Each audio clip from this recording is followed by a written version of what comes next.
How to Live on 24 Hours a Day by Arnold Bennett. Chapter 6. Remember Human Nature.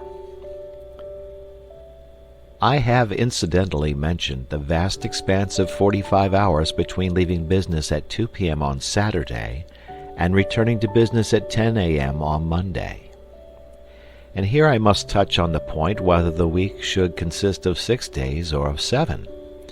For many years, in fact, until I was approaching 40, my own week consisted of 7 days. I was constantly being informed by older and wiser people that more work, more genuine living, could be got out of 6 days than out of 7.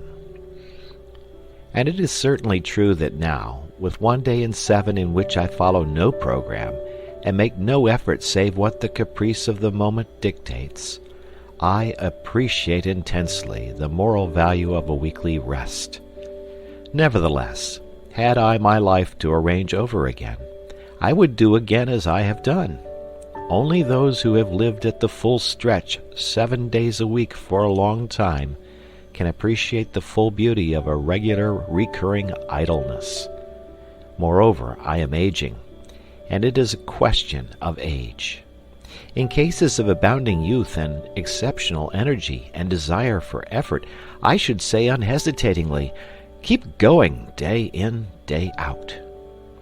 But in the average case, I should say, confine your formal program, super-program I mean, to 6 days a week.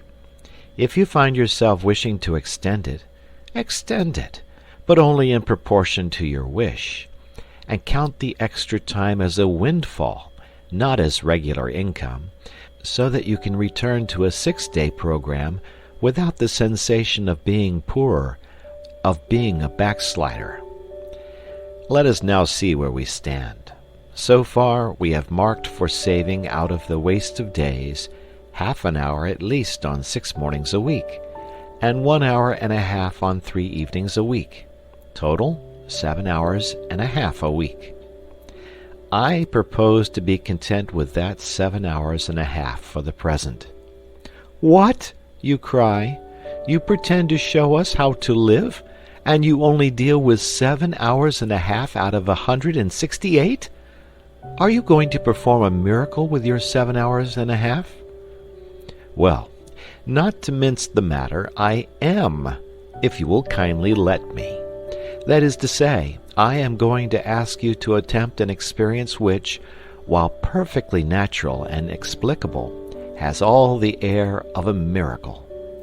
My contention is that the full use of those 7½ hours will quicken the whole life of the week, add zest to it, and increase the interest which you feel in even the most banal occupations.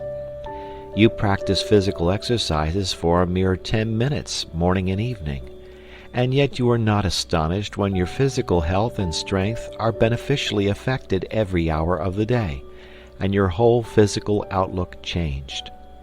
Why should you be astonished that an average of over an hour a day given to the mind should permanently and completely enliven the whole activity of the mind? More time might assuredly be given to the cultivation of oneself, and in proportion as the time was longer the results would be greater. But I prefer to begin with what looks like a trifling effort. It is not really a trifling effort, as those will discover who have yet to essay it.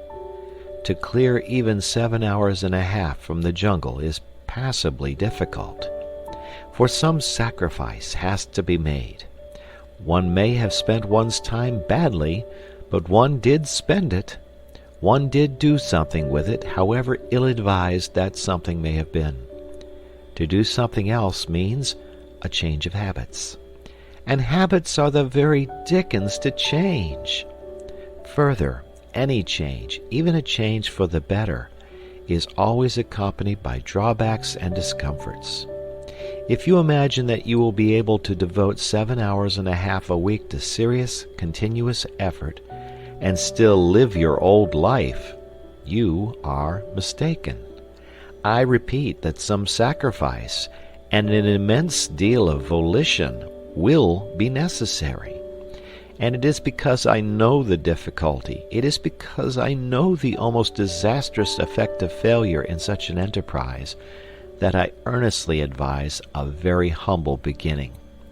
You must safeguard your self-respect. Self-respect is at the root of all purposefulness, and a failure in an enterprise deliberately planned deals a desperate wound at one's self-respect. Hence I iterate and reiterate, start quietly, unostentatiously. When you have conscientiously given 7 hours and a half a week to the cultivation of your vitality for 3 months, then you may begin to sing louder and tell yourself what wondrous things you are capable of doing.